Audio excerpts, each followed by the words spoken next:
Hey guys.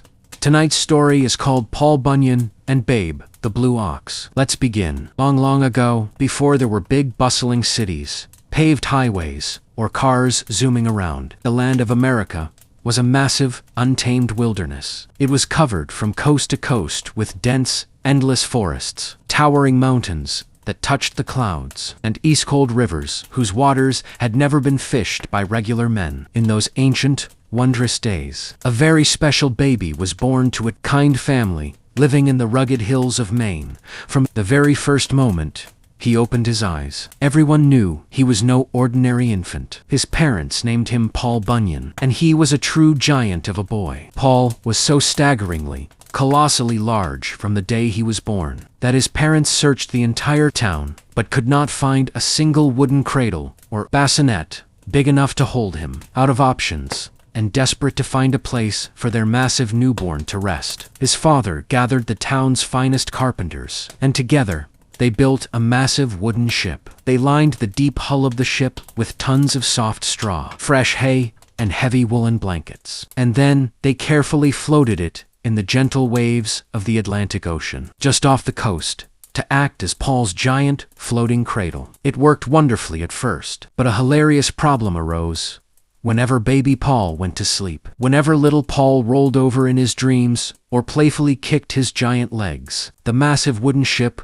would rock violently, causing giant tidal waves and sudden floods to wash over the nearby coastal towns. The local townspeople would wake up drenched, wondering why a flash flood happened in the middle of a clear night, until they looked out at the ocean and realized it was just little Paul, tossing and turning in his sleep. As the years rolled on, Paul grew up, and his physical strength and his appetite grew at an unbelievable, exponential rate. Making clothes for him required the entire output of 3 textile mills, and whenever he had a loose tooth, he would casually stroll into the woods, pull a giant pine tree out of the ground by its roots, and use it as a toothpick. By the time he reached his 7th birthday, he was already 3 times taller than his father, and his voice was so deep and booming that whenever he laughed or spoke loudly, the sound waves would literally scare the storm clouds away and cause loose rocks to landslide down the mountain peaks. Feeding a boy of that size was a monumental, non-stop task for his family. For breakfast, every single morning, Paul would routinely eat 500 giant, fluffy pancakes, a dozen whole smoked hams, and an entire wagon load of fresh farm eggs, all washed down with hundreds of gallons of milk that required milking every single cow in the village. As he grew into a young man, Paul realized that his immense, godlike strength was meant for great historical things. He looked at the expanding country and decided to become a lumberjack, a man who cleared the dense, overgrown forests to help build the very first towns, schools, and roads for the early settlers. Because regular tools looked like toothpicks in his giant hands, Paul traveled to a massive blacksmith shop and forged a colossal, double-bitted iron axe. This axe was so incredibly heavy and massive that an entire team of a dozen strong workhorses could not lift it even a single inch off the ground. Paul, however, could swing it with one hand. It is said that as Paul traveled across the vast country with his heavy axe trailing carelessly behind him on the ground, the sharp iron blade accidentally carved a deep, massive trench straight into the earth. Today, people from all over the world travel to look at that beautiful, giant trench, which we now know as the Grand Canyon. Though Paul loved his work and could easily do the labor of 1,000 ordinary men combined, he often felt incredibly lonely in the deep, silent woods. He desperately needed a true companion who could understand the unique life of being a giant. His silent wish was finally answered by the universe during the legendary and mythical winter of the blue snow.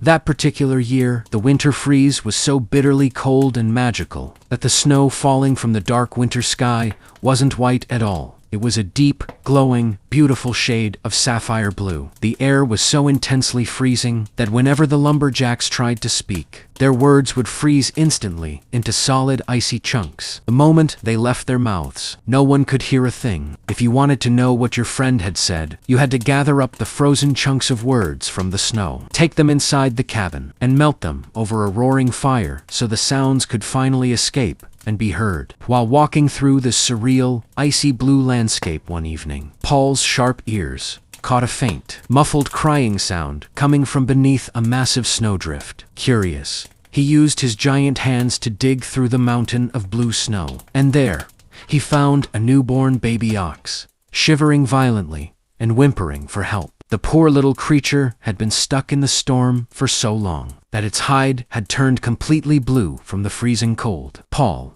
who possessed a heart just as big as his giant body, felt an immediate wave of kindness. He wrapped the shivering blue ox in his own warm flannel shirt, carried him gently back to his logging camp, and spent the entire night nursing him back to health by feeding him barrels of warm, rich milk next to a crackling fireplace.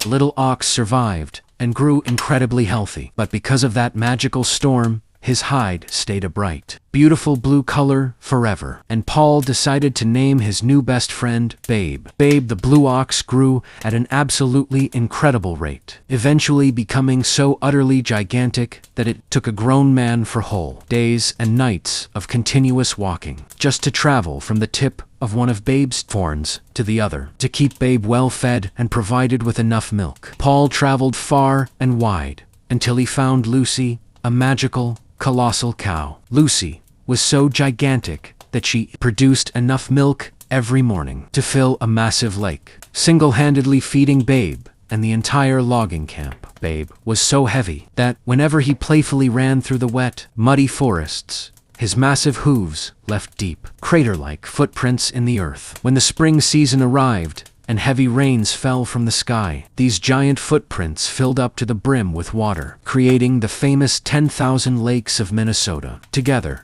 Paul and Babe became an unstoppable duo, pulling off impossible legendary feats all across the American frontier. At that time in history, the rivers of the country were incredibly twisty, winding, and crooked, which made it very difficult for the lumberjacks to float their freshly cut logs downstream to the cities, because the timber would constantly get caught in massive jams around every sharp bend. Displeased with the constant delays, Paul decided to fix a particularly crooked river once and for all. He drove his mighty iron axe deep into the ground at one end of the river, tied a massive, thick rope around the mountain next to it, and hitched the other end firmly to Babe's heavy leather collar. Standing on the opposite bank, Paul took a deep breath and shouted, "Pull, Babe, pull." The giant blue ox dug his massive hooves deep into the dirt, strained his mighty muscles, and pulled with all his strength until the entire river stretched out completely straight, like a piece of silk ribbon, instantly clearing the log jams